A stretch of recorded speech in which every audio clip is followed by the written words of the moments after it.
You want to go outside?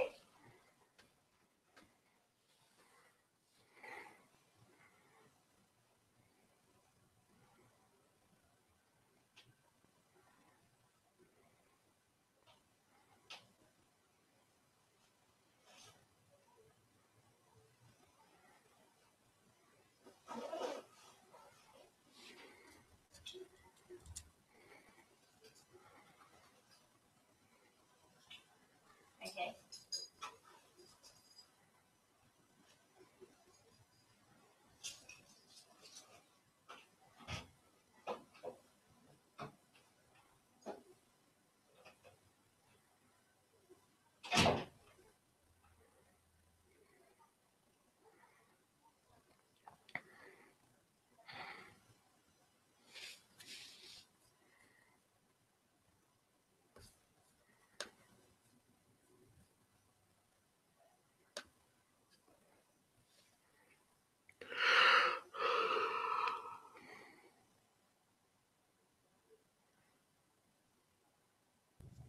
How's it going?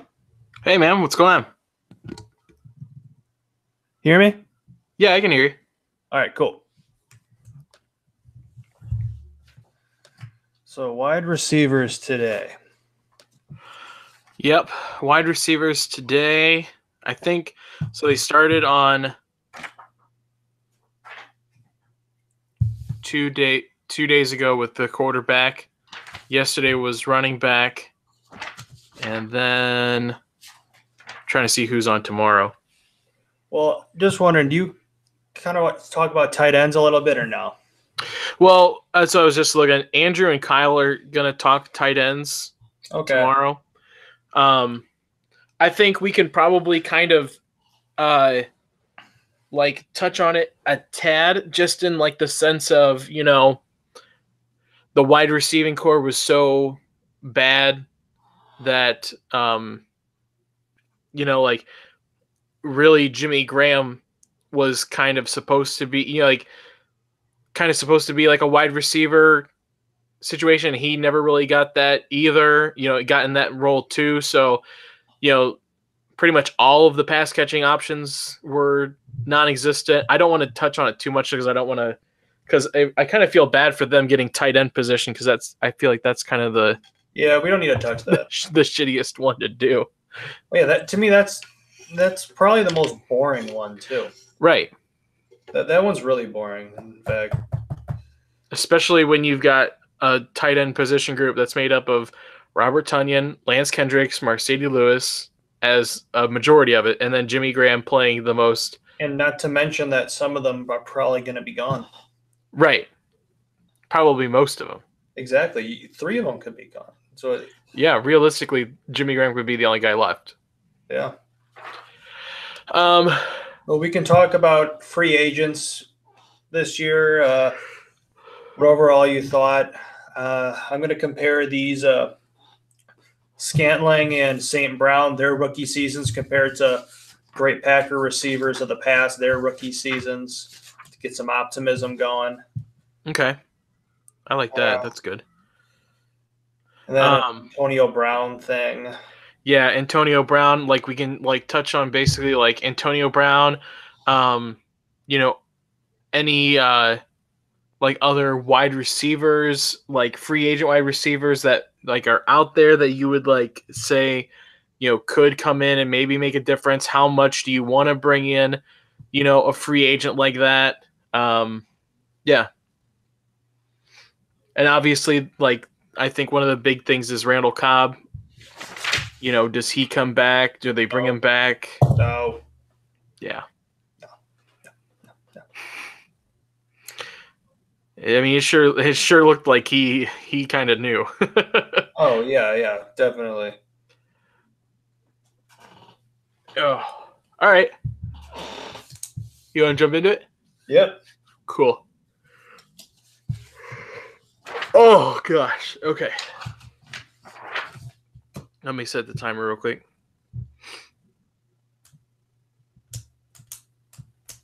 All right.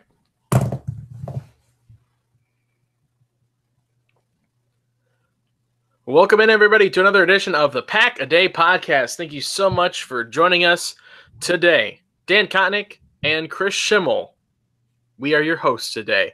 Thank you for joining us. We are in the midst of, the very beginning of the Packers off season here. We've already had some big things happen, Chris. New head coach. We're getting a whole new coaching staff, primarily on the offense. We're sitting back here these last couple of weeks watching playoff football that the Packers are not participating in for the second year in a row. How have you been handling the offseason so far? I know we kind of touched on it earlier, but now we're 2 weeks into it. We've gotten to see a couple of postseason games. So I've got like my football fix. We had the national championship, some great postseason football. Are you satiated so far? Oh yeah, I'm definitely entertained, and my girlfriend is like, the Packers are in the playoffs. Why do you have to watch? I'm like, because I love football. You know what I mean? So yeah, right. Just because the Packers don't make the football doesn't mean football season's over for me. But overall, it's been entertaining, really entertaining. Of course, the Eagles-Bears game was entertaining. How much did that one kick just, for me, it didn't validate, but it sure as heck made all of the crap this year seem a little bit more worth it to watch that happen. Oh yeah, definitely. Especially, beginning of the year, the season began with a bang, with the Packers beating the Bears, and then it ended with a bang for the Bears, or more, should I say, a double doink. Double doink. Oh yeah. My cousin's husband is a huge Bears fan, and I was tempted to text him like, nah, that's just rubbing, right? Rubbing it in. We gotta make the playoffs again before we can kind of start rubbing it in people's faces. Exactly. Yeah. So I thought, yeah, you can't say anything. Just wait till next year. But man, that was great. It was. That was very good. It was also great seeing the Cowboys lose. Yeah, and personally now I'm just hoping that if the Patriots can just lose on Sunday, yes, I can have a very rare no-hate Super Bowl. And then if the Saints lose too, that's for me. I want the Rams to. Yeah, a lot of it. And well, I mean, even if you're not, if you don't necessarily care if the Saints win or not, it helps the Packers with that first round pick. If they can lose, I mean, at this point, it really doesn't help much because no matter what, they're picking in the 30s. But I mean, you take the little victories where you can find them. One spot can make a big difference. I mean, you saw that with T.J. Watt bringing him up again. Yeah, very true. You pick that scab one more time before I will continuously do it until the Packer defense gets better. Well, today we are looking at the Packers offense specifically. We have been given the task of breaking down this wide receiving core for the green and gold. We're in the middle of all of our postseason positional breakdowns here on the Pack a Day podcast. We started with quarterbacks, went to the running backs. We have the task of looking at, again, the wide receiving core. So overall, Chris, you have to be fairly disappointed with what we saw out of this wide receiving core. Oh yeah, absolutely. This past year, right? Absolutely. It's a pretty big drop off after Davante Adams. Really think about it. It's really significant. And that even made Davante Adams' season even more impressive. The fact that everyone knew he was the one getting the ball. Everyone knew it was him, and then who else? So that made his season even more impressive.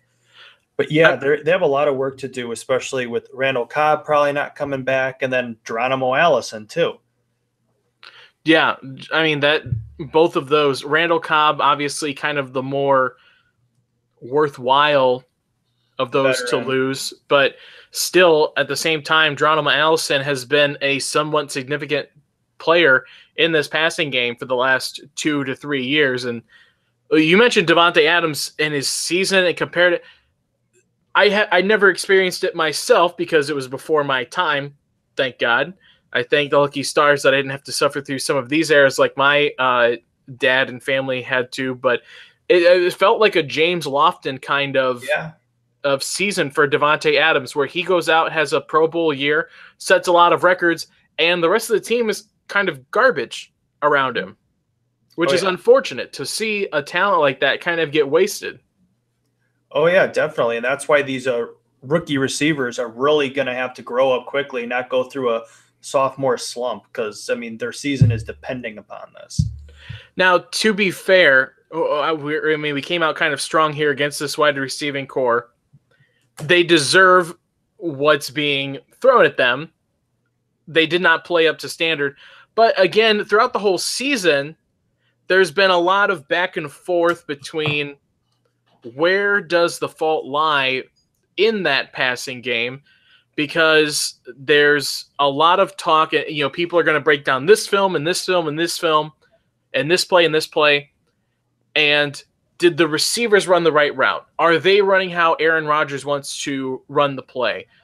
So you kind of almost have to give a little bit of benefit of the doubt to the wide receiving core, because how much of it was that split of Aaron Rodgers missing throws, which he definitely did throughout the season, and how much of it was on the wide receiving core's issues in the passing game. Definitely. The only way to truly ever find out is if every single player on the offense is mic'd up for every single play of every single game, so everybody can really see what's going on. It's obviously a mixture of both. That being said, if you're telling me that you have a veteran quarterback and then rookie wide receivers, I'm going to put more of the blame on the quarterback. I think you have to. You have rookies and you have a veteran who understands the game, the guy who's played with great wide receivers in the past. Because when Rodgers became the starter, you know, Greg Jennings was just entering his prime. Donald Driver was a veteran. James Jones has been there for 2 seasons. So Rodgers kind of really inherited a good, solid receiving core. And now he's going to have to learn to really mature these young wide receivers. And there is plenty of optimism when it comes to that, especially Scantling. Yeah, no, you're very right. Some of that definitely has to be on Aaron Rodgers to get these guys to where they need to be.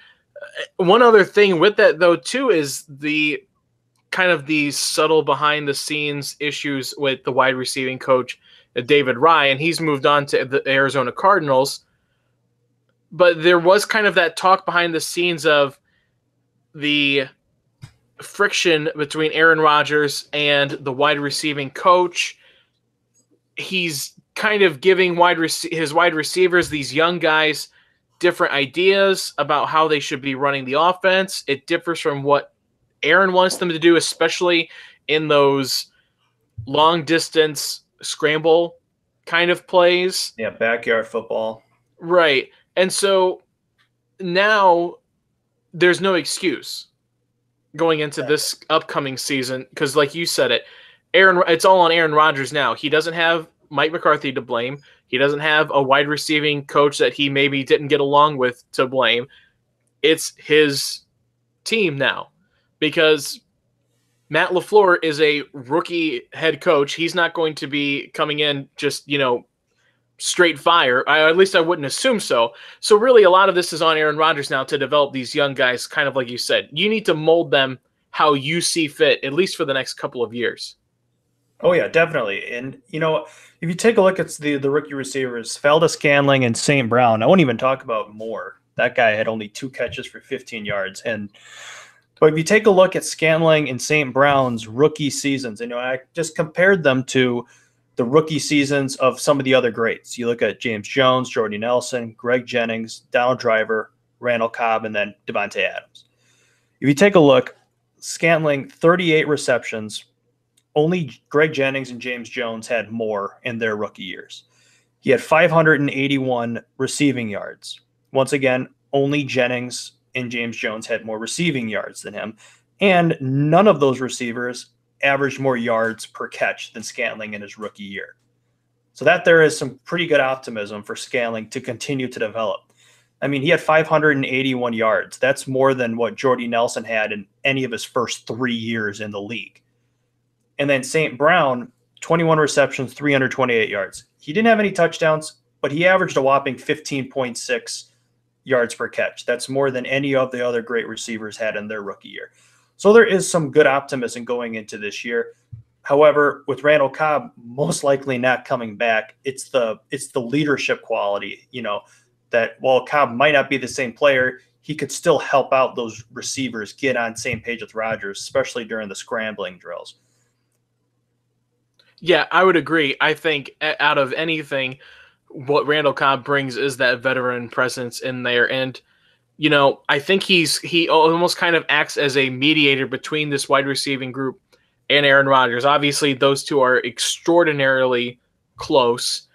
The thing with Randall Cobb, though, is how much money is it going to take to bring him back? And that's obviously the caveat for any free agent, but especially with Randall Cobb, a guy that has had so many injuries the past couple of years. And he, after that week 1 performance that we saw against the Bears, he had that amazing run. Yeah. Only 37 catches and 300 yards after week number 1. Obviously missed a lot of time, but still, you can't pay a guy for that. Not only that, but after that week 1 performance against the Bears, he never even had 50 receiving yards in a game. I think only 3 other games he had more than 40. His 38 catches this year is fewest since 2013. That's when he only played 6 games because he got injured there. 3rd fewest of his career. His 383 yards is the fewest since his rookie year. And he averaged only 42.6 yards per game. Compare that to the 2014 Randall Cobb when he got that great extension. He averaged over 80. And then also he averaged only 10.1 yards per catch, second lowest of his career. So he really had a flat out terrible season staying healthy. And then even when he was on the field. So I really don't see them offering much of anything to him this offseason, especially when they barely offered Jordy Nelson anything last offseason. I don't see them offering Cobb really anything. That's a good point, especially Jordy Nelson. The thing is, I think some people might look back and start to question the Jordy Nelson move just because of how poorly this offense played, and you wonder if maybe this front office gets a little gun shy about doing that 2 years in a row. Especially that being said, though, Jordy did not have this huge injury problem that Cobb has on a consistent basis. So I think Jordy, especially looking at what he did in Oakland, was a lot better than what Cobb did here in Green Bay. So I think that I don't see Gutekunst giving Randall Cobb much of anything. Probably just like the veteran minimum, I would think, on a 1-year deal.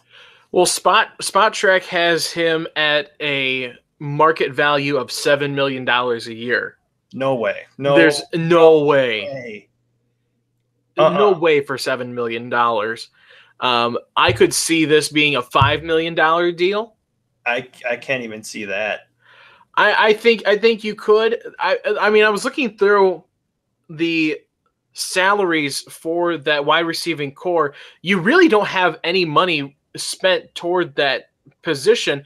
Devontae Adams is the only player making more than $1 million in salary a year. So you've got a lot of in a wide receiving core that's a lot of young guys on rookie deals. I think you can kind of make the case, especially if you want to start cutting money elsewhere, a la Nick Perry. You can make the case to splurge a little bit more for maybe a 1-year deal for Randall Cobb.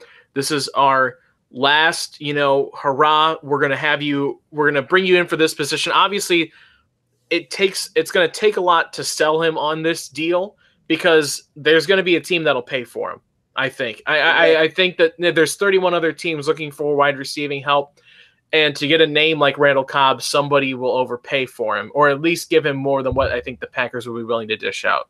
And I'm glad you mentioned that because I think there are plenty of other better free agents out there who are younger, who are still probably not even peaking yet in their careers that I was looking at. And I just see the Packers being smart and going after some of these other guys than re-signing Randall Cobb. I understand people are thinking that, they don't want to see Randall go, that he's one of the most popular players, but it's a business. So, have you been taking a look at any of the free agents? I have been. To be honest, straight up, like free agents this year, like unrestricted, do whatever you want to try and find these guys. There's not a lot of names that I think kind of jump out at you and scream, "Come get me." You know what I mean? I mean, you do have guys, some, you know, sexier names just because they've been kind of talked about on bigger teams, and that's like a Golden Tate or a Larry Fitzgerald. Larry Fitzgerald is on there. I don't think they would do that if they're going to let Randall Cobb go. You know what I mean? There are two guys who I saw that really jumped out to me. One is of course, who knows the Packers will get him. What do you think of Tyrell Williams? I mean, to be honest, I don't know a ton about him.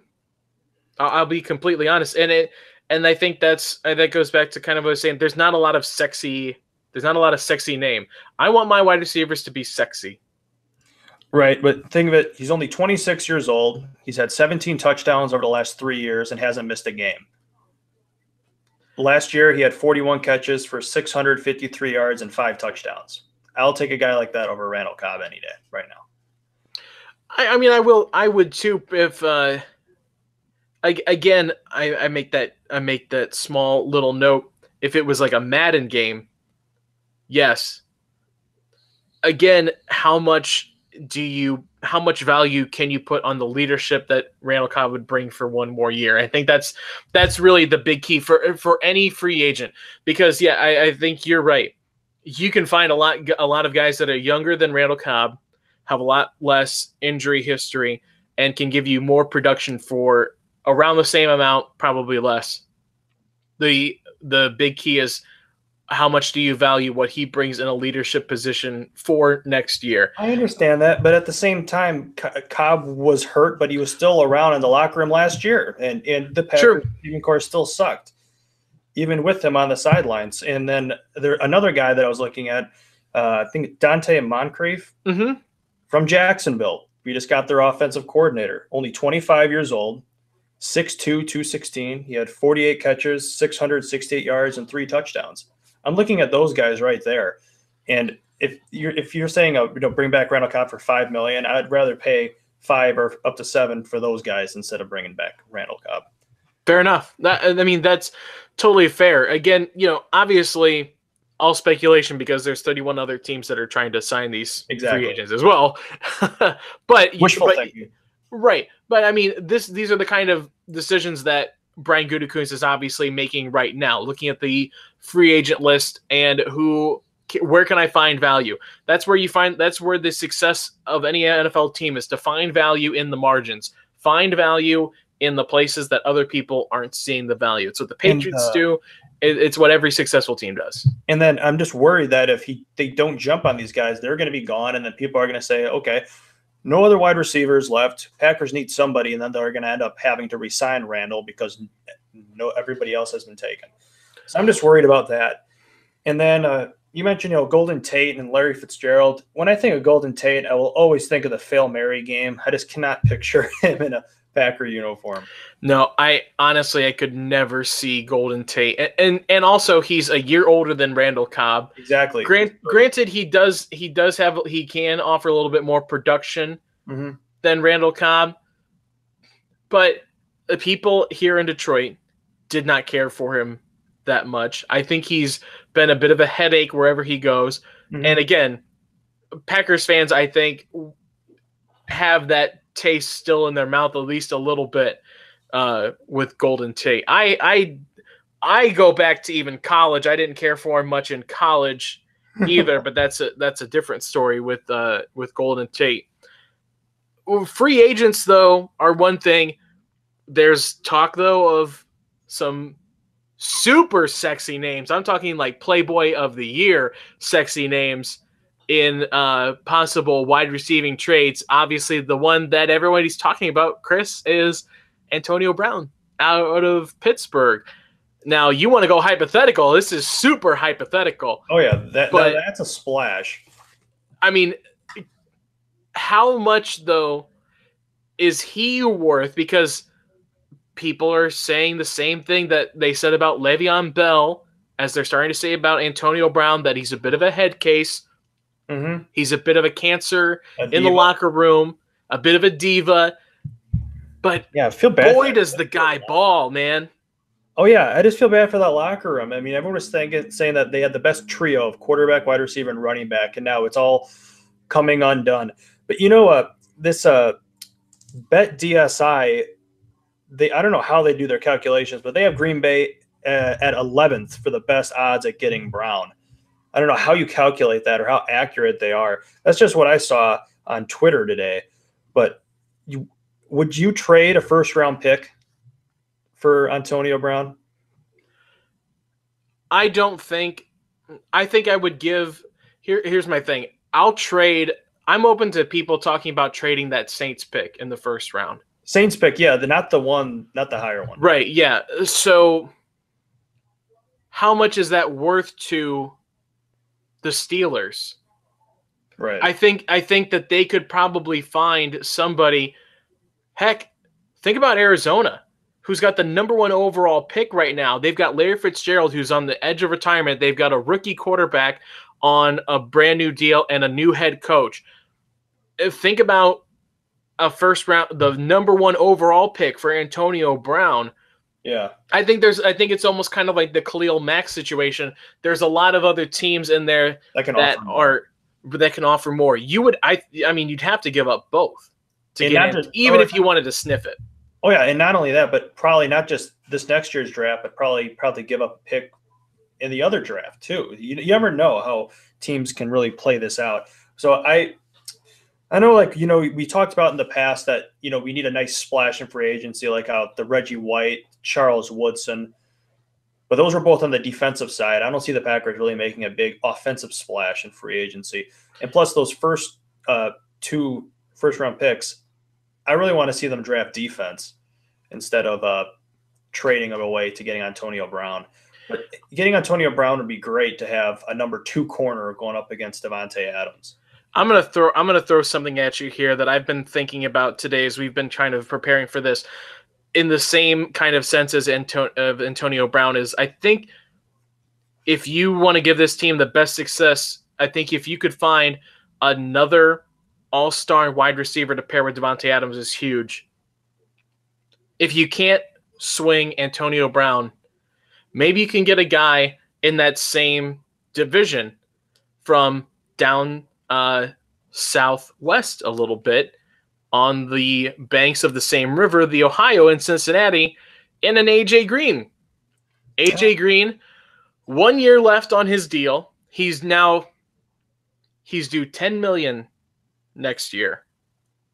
Obviously, I think you're going to probably open up a little bit more cap space as the season goes on a little bit.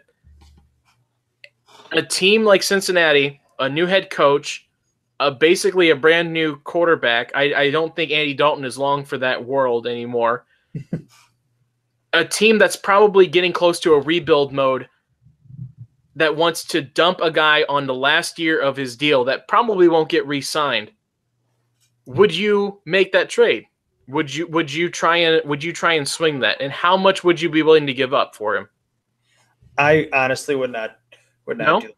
No, I wouldn't. I would use the first 2 round picks on defense and really roll the dice that these rookie wide receivers make a good jump in week 2. And instead of making a splash in free agency on a hot wide receiver, I would look at some of these other guys that I mentioned, like Terrell Williams and Dante, to try to just get a solid number 2 in the slot and then really, really try to develop some of these wide receivers like the Packers have done in the past. It's just weird because this is a totally different situation for the Packers receiving core. After the Packers won the Super Bowl, they had a stacked wide receiving core. And then all of a sudden in the draft, Ted Thompson drafts Randall Cobb in the 2nd round. I thought, what are you doing? They're stacked. Well, it's for them to sit back so they can develop. So when a driver retires and Jennings is gone, Randall Cobb can take their place.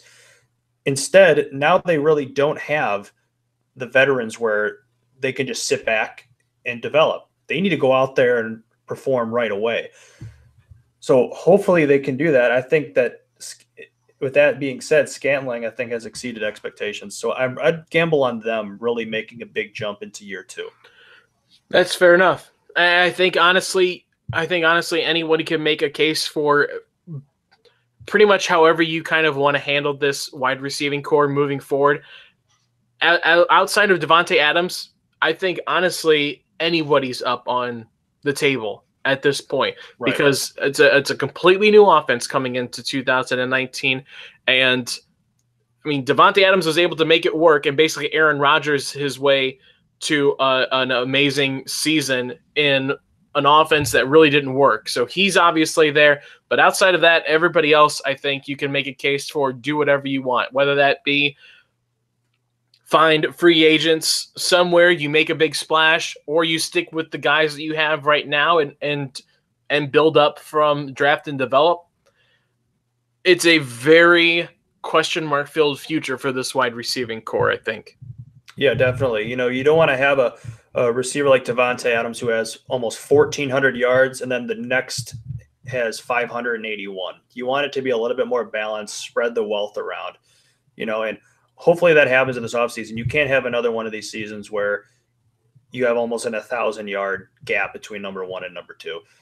But hopefully they will. I mean, I have faith in it, especially with the new head coach coming in and shaking things up. I'm excited for this wide receiving core. I think that right now, if I'm being wishful thinking and I'm really being impulsive, I'd expect a pretty good jump forward, especially if they get a tight end or a receiver in this year's draft as well. You're right. I mean, a lot of potential for the future for this wide receiving core. A lot of potential for big things this offseason, obviously, and like we keep saying, make sure you stick with us throughout the rest of this offseason because we're going to have a lot more to discuss, especially leading up to the draft and afterwards at training camp. I mean, all of it coming up. But, I mean, this week, the rest of the week, we've got these wonderful position breakdowns. Tomorrow, make sure you tune in for the guys, Andrew and Kyle. They've got the tight end group, basically kind of talking about the, forgotten wide receiver for the Packers in Jimmy Graham. So make sure you tune in tomorrow for those guys breaking down that position, and obviously the next week or so breaking down each of those other position groups as we head through the rest of this offseason. Make sure that you are liking us every way possible. Follow us, subscribe, rate, review. It is a tremendous help for us as we get through these. I think we're almost at 200 episodes here, Chris. I mean, it feels like we just started this a month or two ago, and now we're almost at 200 episodes. I keep feeling like as we get started, but heck, we're rolling now, baby. Oh yeah, no, and it just shows you how fast football season goes. Makes you really want to watch every single game you can because it flies. It does. Like sands through the hourglass, so are the days of our football lives here on the Pack a Day podcast. For my partner, Chris, you can follow him on Twitter at Chris Schimmel. Myself, Dan Kotnick, DK all the way. Thank you so much for listening to today's Pack a Day podcast episode. Make sure you tune in again tomorrow and the rest of the off season. We finish it off, as always, with a Go Pack Go. Go Pack Go. That was good. I really liked that. That felt really good. Yeah, and Fitzgerald's 35. I don't see him leaving. No, that guy's a lifer, dude. Yeah. That guy is basically, he's like the Manny Pacquiao of Arizona. Like seriously, that guy could run for a Senate seat and he would win in a landslide. But I would look into Dante Moncrief and Tyrell Williams. That's who I would really look into, especially Dante, because he's from Jacksonville. I do like Dante Moncrief. Yeah. I do like him. I'm just trying too hard to recapture the glory days of all those big sexy names of having Jordy Nelson, a really good Randall Cobb, Greg Jennings, Donald Driver. Maybe I'm just pining. Maybe I'm just trying to overreach and get back to those days. It reminds me of when the Packers finally got rid of Tramon Williams, how Tramon has basically sucked the last couple of years when he was in Green Bay. And McCarthy said, "Oh, it was hard getting rid of him. Whenever I would always think of his interception against Atlanta in the playoffs." Like, yeah, that happened how many years ago, man? Right. It sucked the last couple of years. I know it's tough, but I mean that's why we have YouTube. You can watch great old highlights of it. the year in review DVDs. Yes. Yeah. All right, man. All right. Cool. Until next time. Until next time. See ya. Take it easy.